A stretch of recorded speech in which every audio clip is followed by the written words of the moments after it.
Welcome to the Exposed Strength Podcast with Jared Binney. In this episode, we're going to talk about power cleans, the Olympic lifts, hang cleans, that particular style of lifting, and how it's an absolute waste when it comes to athletic performance, particularly short sports and sprint speed stuff. So in this episode, we're going to talk about my history / my experience with it. We're going to talk about the science behind the tensions and understanding strength. We're going to talk about results and proof, how I came up with my conclusion, and possibly a solution to the problem. So anyway, let's get into this episode. All right, ever since I was little, just like everybody else, you run around on the playground, you always race your friends. Everybody wants to be fast, Growing up, people were faster than me, so I tried to do stuff to get faster than them. I started at a young age of like 12 lifting weights and trying to just be strong, trying to be like Rocky and those movies back in the day. And I was always fascinated with the Olympic lifts and just lifting weights in general. So each year, the Olympics, when it came on, you had to stay up 2 o'clock in the morning just to watch them do the lifts. And when I finally got to high school, I tried to get my high school coaches to teach me how to do it, and they weren't teaching me the right way and things like that. And I happened to be in physics class one day, and my physics teacher knew I liked to lift weights. And so my physics teacher told me about this guy. His name was Ben Green, and I should go check him out. And so I had to go to a weightlifting meet, a local weightlifting meet, and he was there. And then I went, asked him questions, and talked about see if he would train me for the Olympic lifts, because what they were doing at high school was not working on. And I wanted to be good at cleans. I think I cleaned, did a power clean, hang clean of 250 my junior year, and my senior year I cleaned over 300 pounds, weighing 190 pound body weight. So anyway, Ben Green decided to train me. He looked at my arm, checked out my arm lockout. Ben Green, and for those of you who don't know, I was trained by Ben Green and John Coffey. Coffey's gym, world famous weightlifting gym. John Coffey had 17 national team titles. He coached Olympians. Ben Green coached 2 Olympians and 2 national championship teams. Some of my training partners, while learning these lifts, were Tommy Inglesby. He competed in the 1996 Olympics. And Robin Bird Goad, or Robin Bird was how she was known, but I think her name is just now Robin Goad. She's married to Dean. Anyway, she competed in the 2000 Olympics and was the only overall world champion produced by the U.S. in the 90s. And she's a world record holder. So those are kind of who I learned how to do the actual lifts from. And by the time I got to Memphis, I met people that Gail Hatch was a famous weightlifting coach. So I would communicate and converse with them. But the whole time I was in high school, my power clean went up, my strength went up, my front squat went up. But a unique thing about us is we had a Brower timing system back then. And for those you don't know, I like the Brower timing system. It's extremely strict. And we'll get into this later when I talk about these 40-yard dash times and stuff, because that really makes me mad. But anyway, I never got faster. My clean went up. My vertical jump in high school was like a 27.5 or something. Not very good. Not that good for that clean weight at that body weight. And my fastest 40 was probably a 5 flat, maybe a 5.1 in high school with a Brower system. And so then we move on to Memphis, and I like doing the power cleans because I was good at them. You like to show off. Like once you're good at them, they're a great display of strength, but they were not transferring to my jumping. I wanted to out jump people. I hated people. And you could talk to some of my friends when they're high school, like, Jared, you can jump. Hell yeah, I can jump. I figured this out later on, And so now my job's to try to help these people achieve stuff that I was not able to achieve because I have learned this. So what I've done is I've learned this information. I know how to make people faster. I know how to make people jump higher. And now it's my job when they come to me for me to give them that back. And so that's my history. That's who I learned how to. So it's not like I don't know how to teach them or do what with it. But like I'll have athletes that come, they'll come home for the summer. I've got a $24,000 Olympic setup. I've got 2 Eleiko quiet platforms. I got 2 sets of Eleiko bumpers. I mean, my red weights at the Eleikos, they're $400 a piece. I got 2 Eleiko Olympic lifting barbells. I bought all that when I first started gym because that's what I did when I first started. I would try to teach people how to do the Olympic lifts. But when I was testing at the end of each month, I was not getting my people to run faster and jump higher. When I first started the gym, I had a lot of females come to me, and I would do plyos, would jump on, off boxes, we'd do different styles of jumps. And the girls, we just measured our jump height. I didn't have a mat. I had a Vertec, and we just mainly used that for the approach jump. But as far as training purposes, we would do boxing, we'd jump off and on, we'd do maximum box jump height. And my girls got really good to where they go from a 30 to a 36, 42. I think my girl record's a 49-inch box jump. They just got really good and more flexible at getting their feet up. And when they would go test on the Vertec for their approach jump, they were not getting the heights. Some of them, if they were touching 8.8, they may have touched 8.9 or touched 8.8 again. They were going outside the gym and started testing. Other places were testing. They're coming back to me. Jared, how come my jump didn't improve? And I'm sitting there, I don't know. I mean, I'm doing everything I thought. So I would hit the books. I would read Super Training. I'd read Science and Practice of Sports Training. I'd read Science of Sports Training, Science and Practice of Strength Training, Super Training over and over and over. Then you start to find these methods that elicit a powerful contraction and how to use that in a heightened state. And so over time, you start to understand strength and its different qualities and characteristics to try to help increase these muscular tensions. So I had the experience with the Olympics lifts and all that. I was taught by some of the greatest out there. And, with the Olympic lifting growing up and being taught by those greats, I learned that you got to rest longer between sets because I was so programmed in high school. You got to go. You got to work, he would say, Jared, you need to sit down. And I'm, like in high school, that's against rules to sit down between sets and reps. No, take your time. When you're ready, come back. So that's kind of how I've kind of learned that you don't rush yourself if you're trying to produce maximum results. It's not about a workout. You get in and you get out. It's about training. You come in and you try to be a little bit better than you were last time. So you got to start measuring. You got to start testing. You got to do all this crap to go from point A to point B. And so as I was struggling trying to figure out how to get these girls to jump higher for my volleyball girls, and my softball girls wanted to run faster. So I was really bombarded by, okay, do this. Jared, you said you could do this. And I'm sitting there thinking okay, well, we're going to do this, then we're going to test it. And if it don't work, we're going to throw it out. So we're going to do this, we're going to test. So very early on, it started with testing all my athletes on a monthly basis with some type of timing system and some type of way to jump.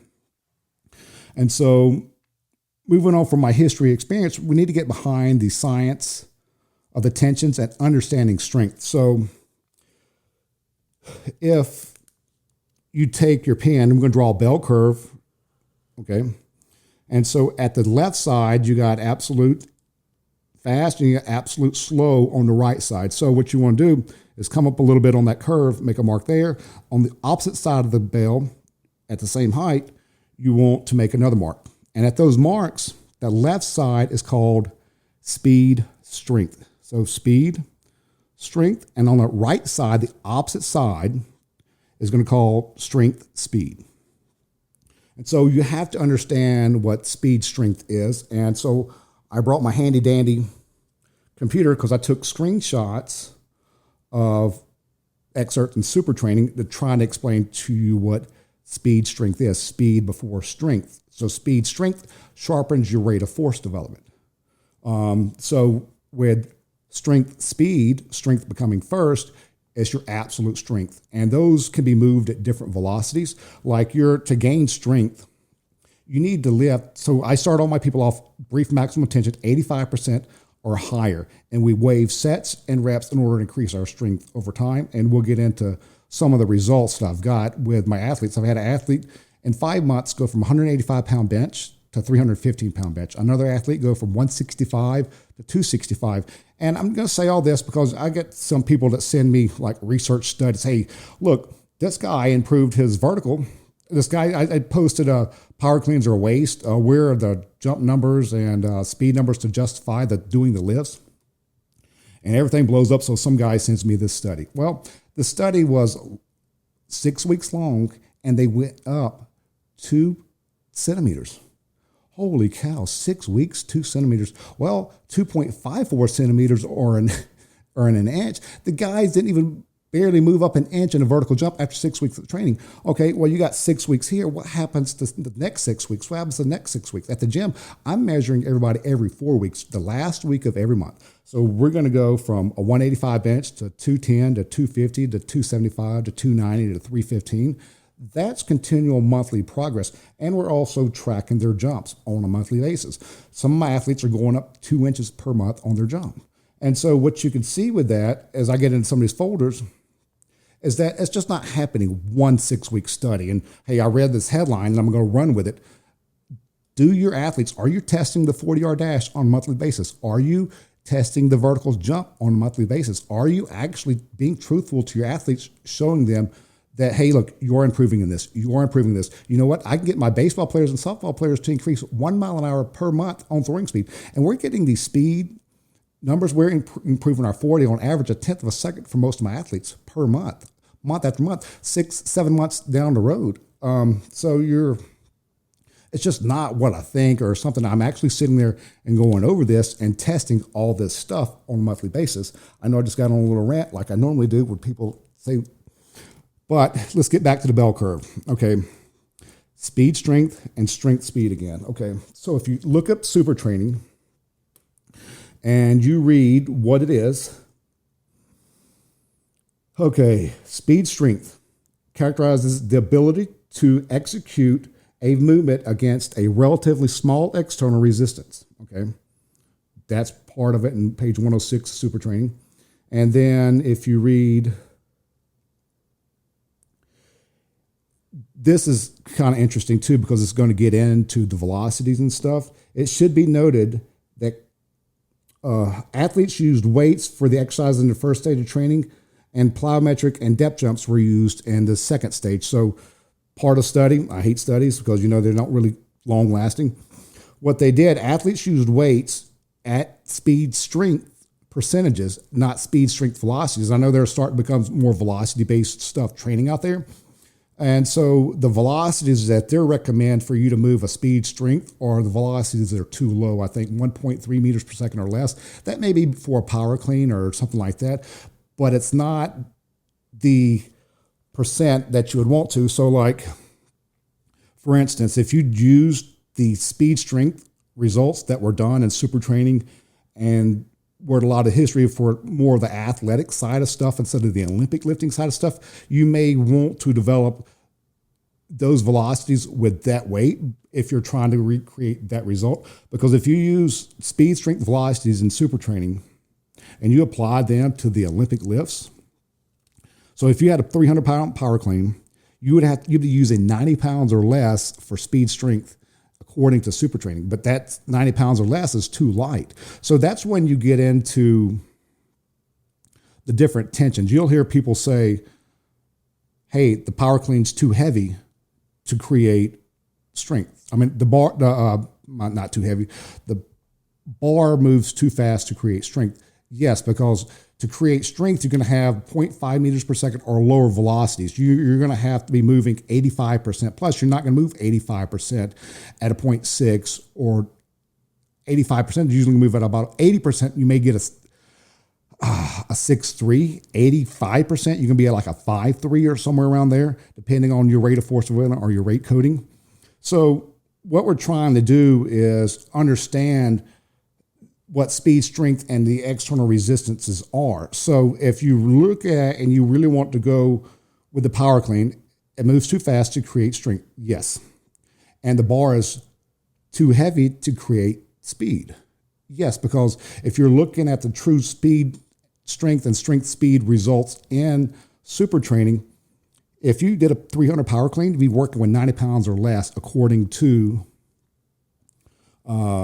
super training speed strength recommendations to get better. If you had a 250-pound power clean, you're looking at 75 pounds or less. So 300 for the people overseas is 135 kilos, and you'd be moving 40 kilos for your training loads. And so for the 250-pound people, you're moving 115 kilos, which is 250 pounds. That would be 35. So your working load would be 35 kilograms, and your working load for a 300-pound or 135 kilogram would be 40 kilograms. Hopefully I didn't screw all that up. But we're also looking over here, like I was saying, exercise with small loads, approximately, and this percentage is in my jump book because I went over that, and that's how I came up with dumbbells jumps, is to try to figure out how can we use the optimal speed strength load that's going to correlate to running and jumping. And so exercises with small loads, approximately this percentage of your worn out, is the principal method for developing speed strength. And so with the people who've bought the jump book and things like that, we are now, and that's the thing about the trap bar jumps. The trap bars are 45 pounds, and if people put 135 pounds on them, the load's too heavy to create speed strength, but yet too light to create strength. So that's why I'm at the beginning of this, I had you draw a curve, okay, a bell curve. Power cleans almost fit right in the middle. So power cleans, hang cleans, or whatever you want to call it, and most of these people, if they're cleaning, all they're doing is a fancy front squat. And that power clean, I think, is a better representation of absolute power where you catch it at the top. But if you look at the bell curve and you got absolute strength speed over here and speed strength over here, the power clean falls right in the middle. It's a display of both strength and speed. It does not create strength or speed. And so by looking at that, you can start to understand a lot of these things. If you're trying to move, like for a power clean, I think you can move maybe 70% at 1.2 meters per second or faster with a hang clean. But we're trying to get out of that, because what you're getting at is, again, the tensions are different. So like when you're trying to create strength and all these different tensions, you have to have the right loads to create the right result. And so depending on what results we're trying to go for, you're going to kind of have to fall into that category. And how did I come up with this? It was just testing my athletes over and over and over on a monthly basis. And over time, I have never, ever had a kid go off to college and come back stronger or faster or with a better vertical. And I've had kids that have gone, look, in the last 8 years, I had a kid at Georgia, I had a kid at Clemson, and I had a kid at LSU. Neither one of them came back jumping higher. Neither one of them came back running faster, and none of them came back stronger. The kid at LSU, he went to LSU with a 425 bench, came back with a 345. So how do you go from a 425 to a 345? I had a kid at Clemson. He benched 350 in 2016 when he left, and when he came back, he still benched 350. So it didn't really go up. It's just how you work out like that. And I had a kid at the University of Georgia. He said all they do is run. So his jumping ability has gone down, and his strength was going down. I've got his folder. So I'm just kind of go over these universities. I've had kids at Georgia Tech, Georgia State, Georgia Southern, Penn State, Notre Dame, Vanderbilt, Stanford, Ole Miss, South Carolina, Minnesota, Army, Navy, Tulane, NC State, Virginia, Miami, Texas, Toledo, Mercer.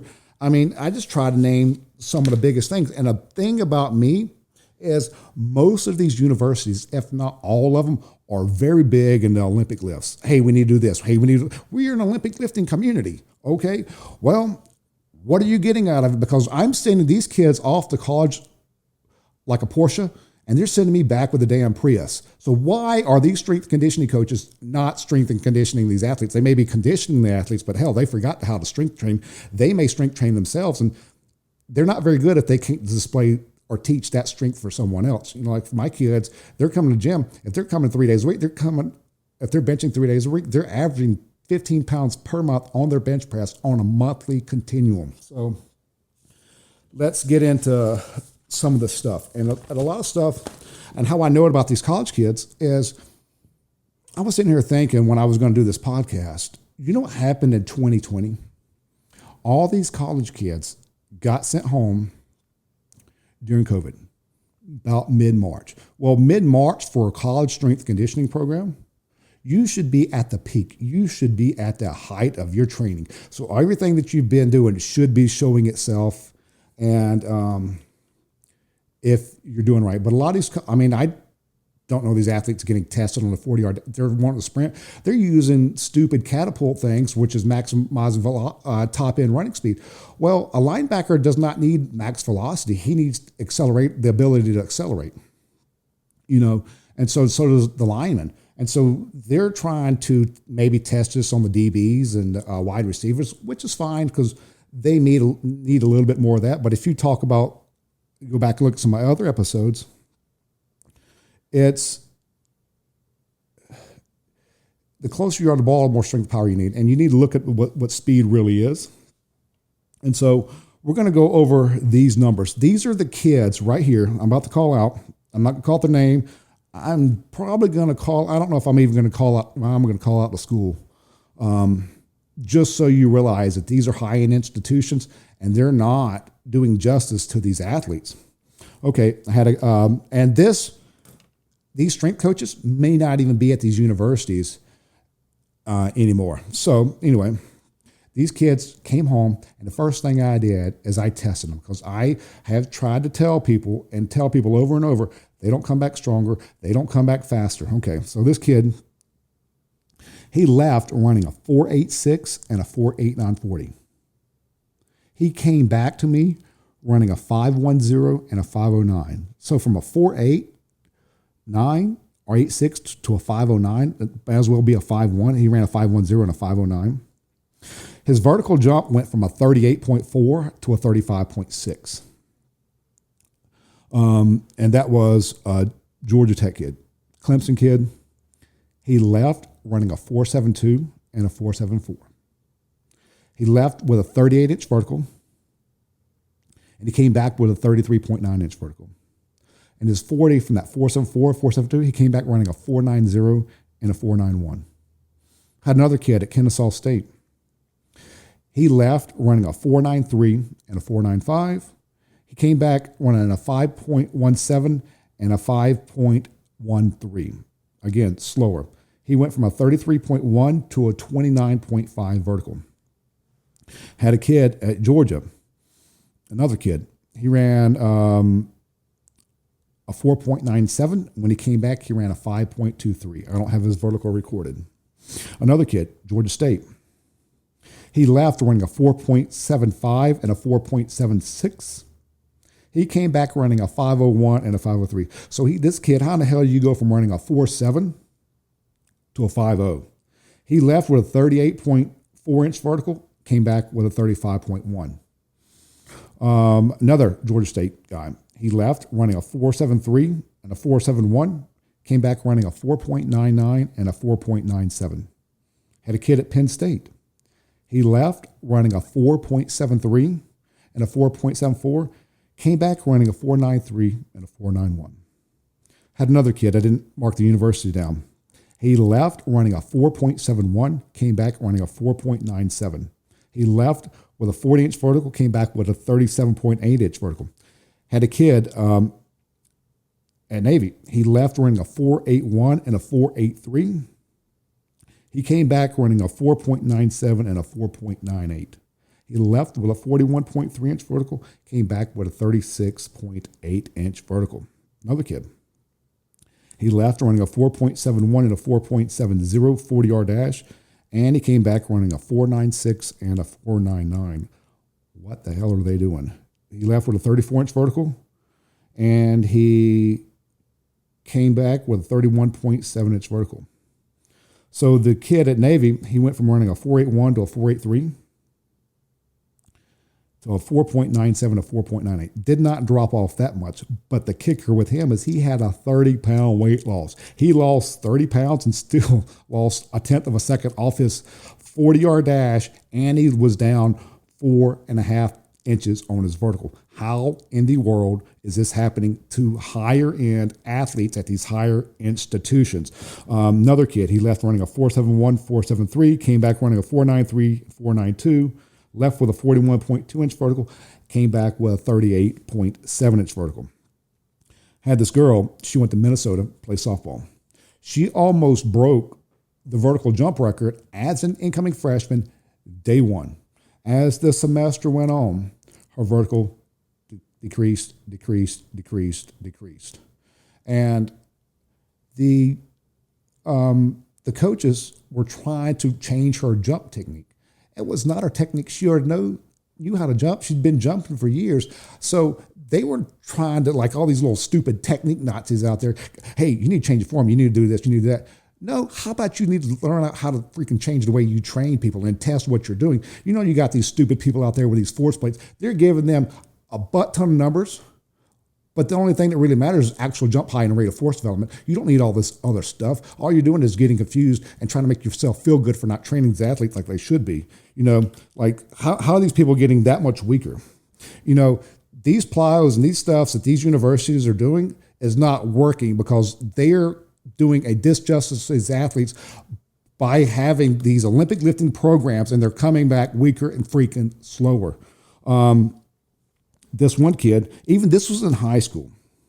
Well, this was in college, but anyway, we need to get into how these numbers are actually being improved. This kid was in high school.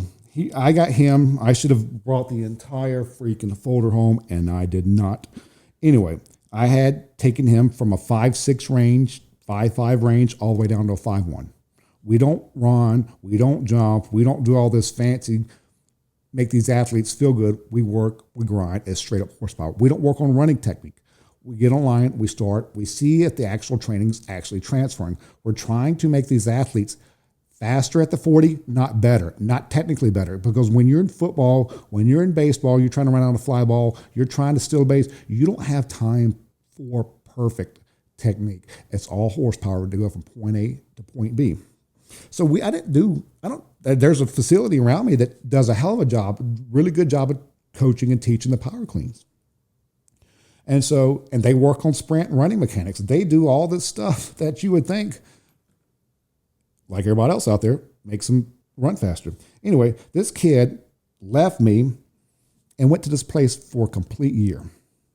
He ran a 5.16 and a 5.23. 1 year later, it was November to November. He came back. He ran a 5.12 and a 5.15. Stayed the exact freaking same. Okay. And I took a picture of it. And I even saved it in my favorites on my phone. I sent it to his dad. He said, how did I know that was coming?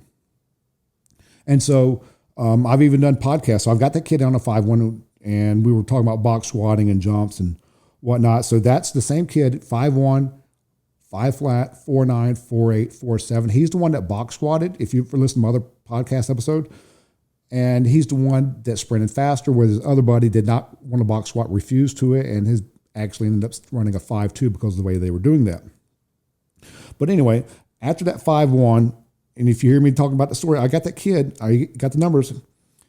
I got him down to a 4.77 and a 4.78. So if you listen back at the podcast, I actually found these numbers. He had him at a 5'1", 5 flat, 4'9", 4'8", 4'7". And his numbers were actually a 4.77 and a 4.78. Goes off to college, comes back home, runs a 4.92 and a 4.95. Going backwards. You're supposed to be helping these athletes.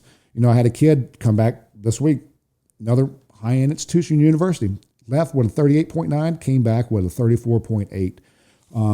And so I had this kid, another kid, he goes, I'm going to stop calling out these universities because this person right here, his max clean was 275. So in college, he went from a 275 power clean and then to a 335 power clean. His vertical jump went from a 34 to a 33.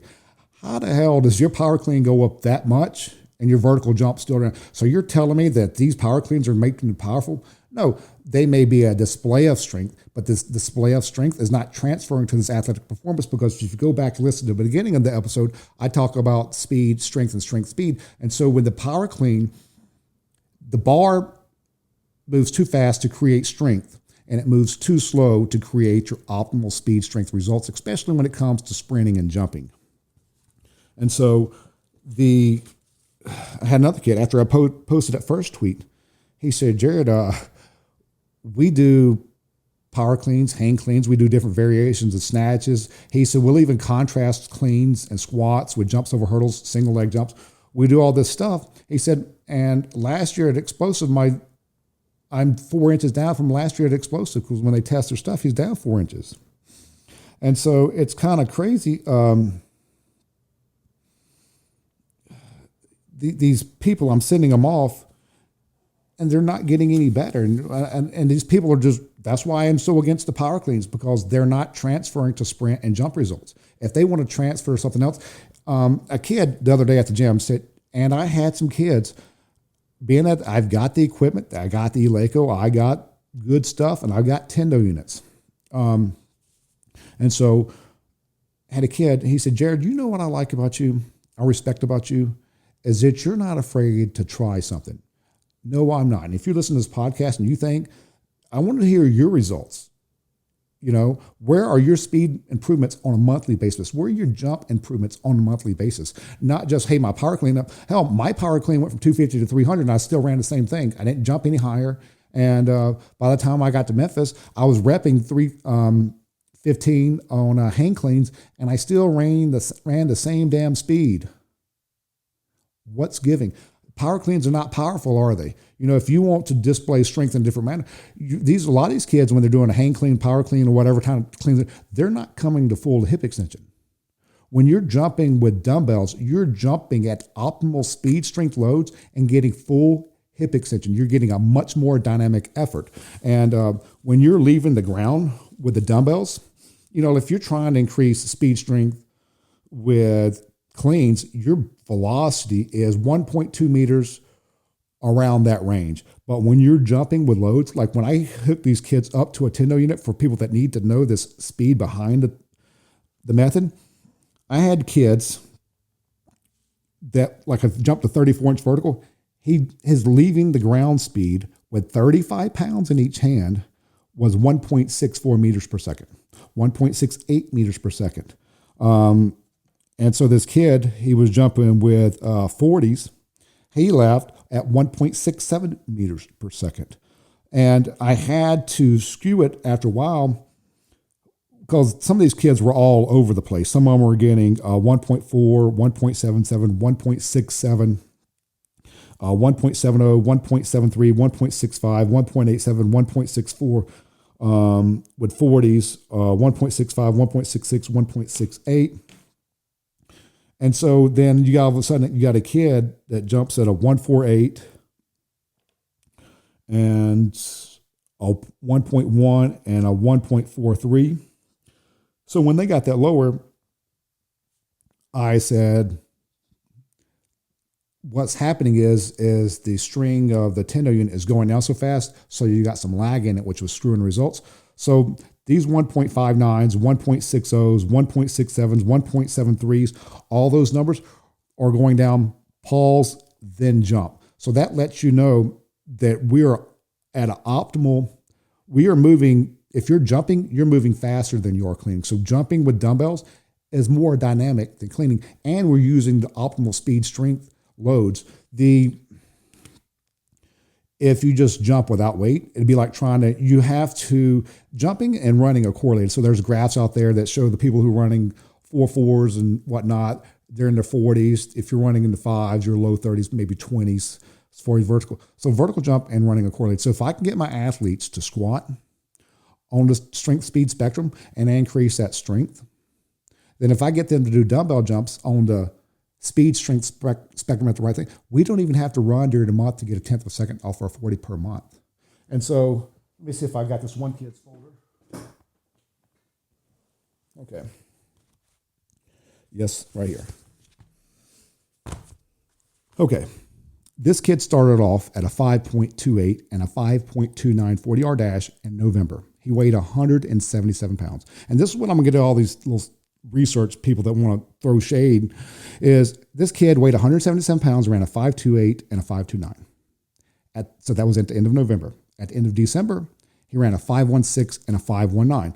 Almost your perfect 1/10 of a second off. His body weight went from 177 to 186. He got a 1/10 of a second faster and he gained weight. His vertical went from a 32.4 to a 34.4, 2-inch. His broad jump went from an 8.3 to an 8.6. Okay, anybody can do that in a month. All right, well, the next month, he went from 186 pounds to 194 pounds. gained a little bit more weight. He ran a 503 and a 504. His vertical jump stayed the same, went from a 34.4 to a 34.6, but his broad jump still went up another 3. He went from an 8.6 to an 8.9. Well, okay. Next month, he ran a 4.92 and a 4.90 at 197 pounds. Okay. Next month, he ran a 4.88 and a 4.87 at 200-pound body weight. This kid getting heavier and faster. We do no running. We do dumbbell jumps. And he also ran a 4.87 another month in a row. Once these athletes, I got another kid right here. Once these athletes stop doing their dumbbell jumps, their squatting may still go up, but when they stop working on their speed strength activities, their 40 will kind of start to stagnate.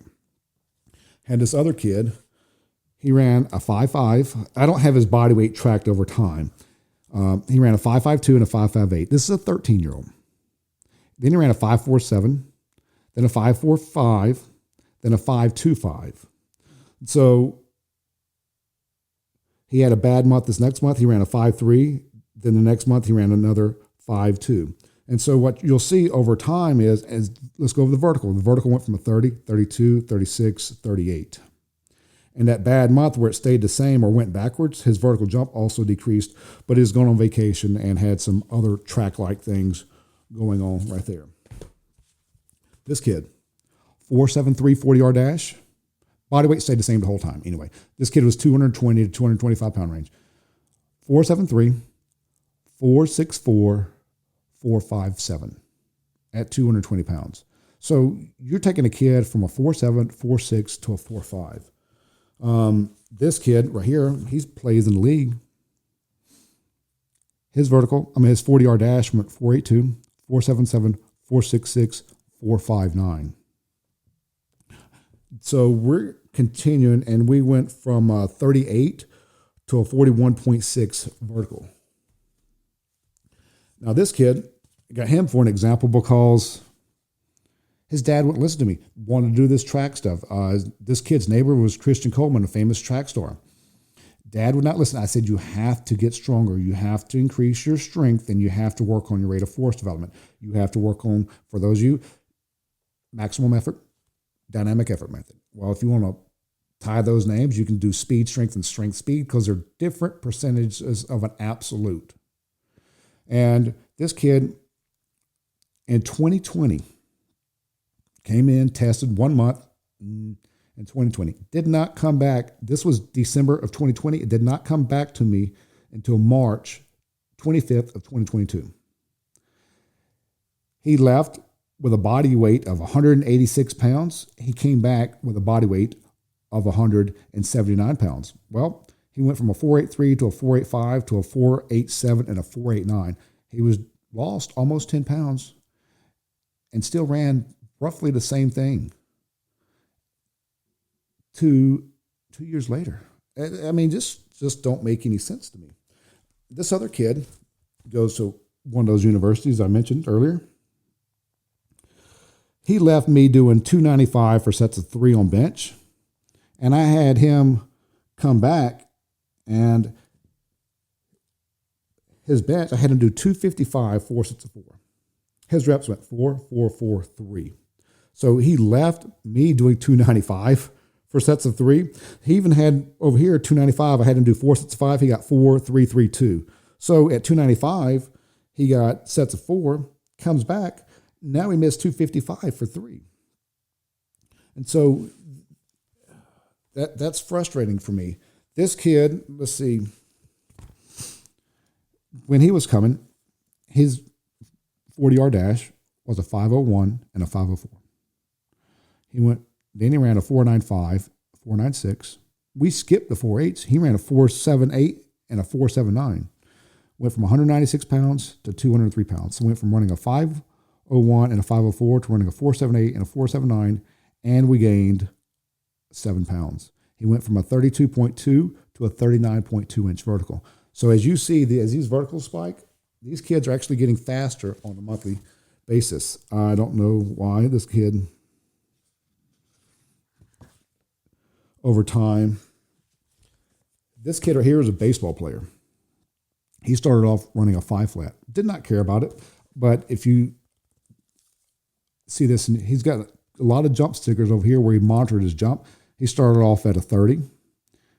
Then he went to a 36. He went to a 37. Then he went to a 40. You got 6, 12, 13, 14 weeks. He went from a 30.4 to a 40.8. His 40-yard dash went from a 5 flat, 4.92, 4.82, 4.62, 4.65, and a 4.57 as a baseball pitcher. Went from a 5 flat to a 4.57. All right. If that's not the case, I got a 10-year-old little girl that improved from a 6 flat to a 5.7 at 10 years old, doing scribbles and halfway taking notes. I had another 10-year-old girl. She knocked off of a half a second her 40-yard dash. And the thing about them is they don't really have full cognitive notion of what the hell doing and how they're doing it. They're just getting out there and running. And another kid over here, he ran a 5.88, a 5.60, a 5.57, a 5.34, and a 5.34. Again, once they start slacking on their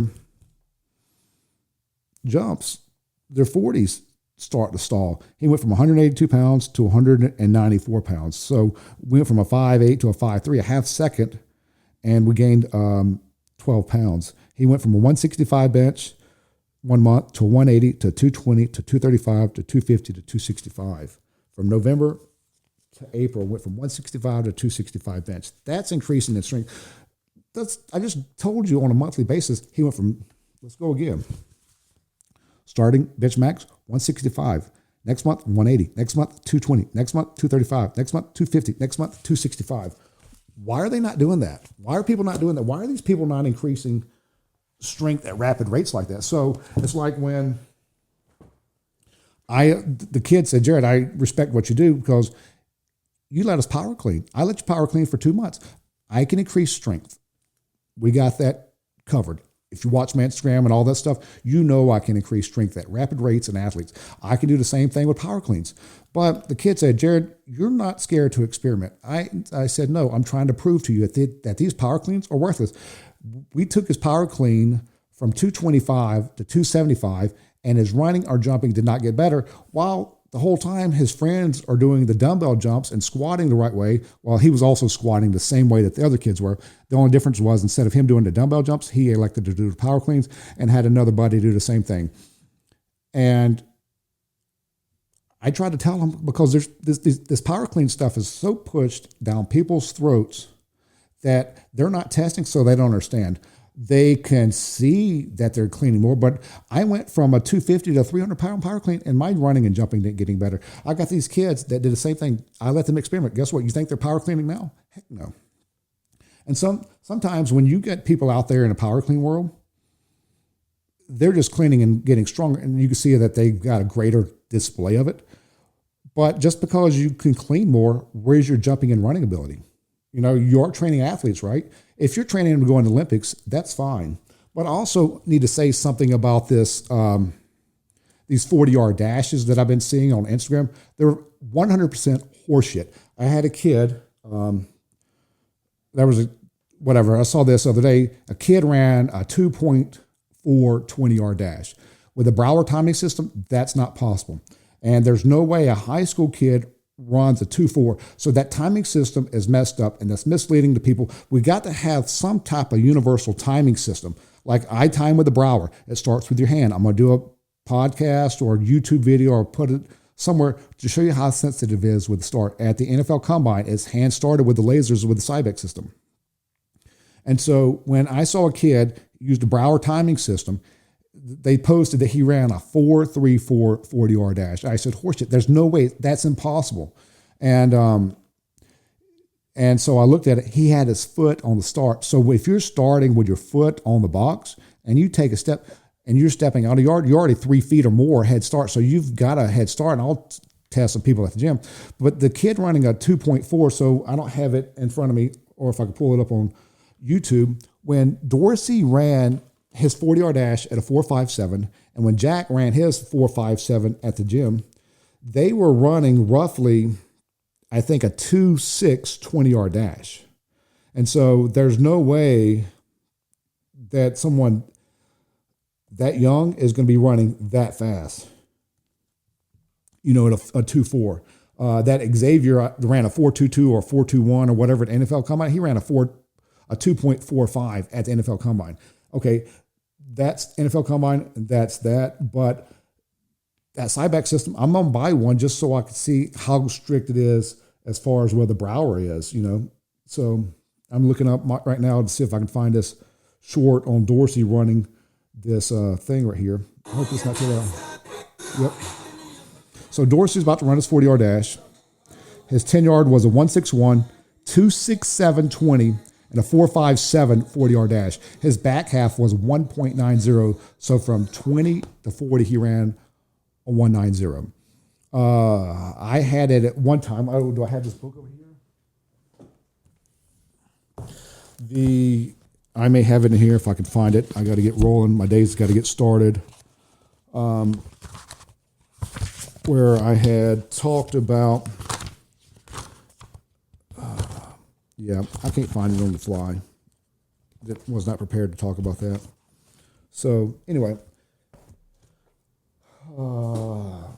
kid ran, I don't know who it was. He ran a 4.38 or 4.37 40-yard dash, and his back half was a 1.85 or 1.88. So the difference has got to be that starting position, how they're doing it. But there's no way these kids are running a 2.4. I've never seen a 2.4 in my entire life for the Browns time. I've got people in the NFL. I've got people that's broken track records in high school. And if you look at the other episodes, y'all know I don't even like track because it's not transferring to whatever. But anyway, if you got questions, want to condemn me, I'm not scared to talk to people. I'll help. But, if you got questions, please feel free to email me at info@explosivemechanics. You can message me on Instagram. I don't have my notification. I get so much crap. I don't even have my notifications turned on my phone. So if someone messages me through Instagram, it may not pop up. If you want to message me through Twitter, at least it comes through email. It's Explosive MEC on Twitter. It's Explosive Mechanics on Instagram. Of course, I'm on YouTube at Explosive Mechanics. Email me, info@explosivemechanics. Anyway, thank you for watching. Thank you for listening. If you have questions, I will be happy to answer. Thank you. Have a good day.